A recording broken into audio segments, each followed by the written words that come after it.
Hi guys, അപ്പോൾ നമ്മളിന്നൊരു get ready with me ആണ് നോക്കാൻ പോകുന്നത്. കൊറിയർ എടുക്കാൻ പോവാണ് ഗൈസ്. അപ്പോൾ നമ്മൾ ആദ്യം ഒരു മോയ്സ്ചറൈസർ പിന്നെ ഒരു സൺസ്ക്രീനൊക്കെ എടുത്ത് നമ്മൾ ഇത് രണ്ടും മസ്റ്റാണ് ഗൈസ്, ഇല്ലാണ്ടൊന്നും പുറത്തിറങ്ങാൻ പറ്റില്ല. അങ്ങനെ രണ്ടും അപ്ലൈ ചെയ്ത് ഗൈസ്. അത് കഴിഞ്ഞിട്ട് നമ്മളൊരു ലിപ്പ് ലൈനർ എടുത്ത് ലിപ്പ് ലൈനെല്ലാം ചെയ്ത് കൊടുത്ത് ഏതാണ് ബ്രാൻഡ് നോക്കുന്നില്ല ഗൈസ്, കിട്ടിയ ടാഗ് ചെയ്യാം. പിന്നെ നമ്മളൊരു ലിപ്സ്റ്റിക്ക് എടുത്ത്, ലിപ്സ്റ്റിക്ക് നല്ലതാണ് ഗേസ്, ഓൾമോസ്റ്റ് എല്ലാ സ്കിൻ ടോണിനും പറ്റുന്ന തരത്തിലുള്ളൊരു ലിപ്സ്റ്റിക്കാണ്. എനിക്ക് ഭയങ്കര ഇഷ്ടമാണ് ഗേസ്. ഇതാണ് ഇതിൻ്റെ ഒരു ഷെയ്ഡ് വരുന്നത്, നല്ലതാണ്, എല്ലാ സ്കിൻ ടോണിനും പറ്റും.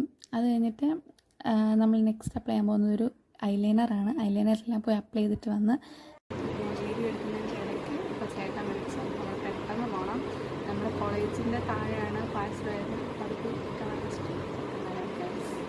അങ്ങനെ ഞാൻ പെട്ടെന്ന് ഡ്രസ്സൊക്കെ മാറിയിട്ട് വന്ന് 2 ഇയർ റിങ്സ് എടുത്തിട്ടുണ്ട് ഗൈസ്, അതൊക്കെ എടുത്തിട്ട് വെക്കാൻ പോവാണ് ഗൈസ്. ഇതാണ് എൻ്റെ ഒരു ഓവറോൾ ലുക്ക് എന്ന് പറയുന്നത്. അപ്പോൾ ബൈ ഗൈസ്.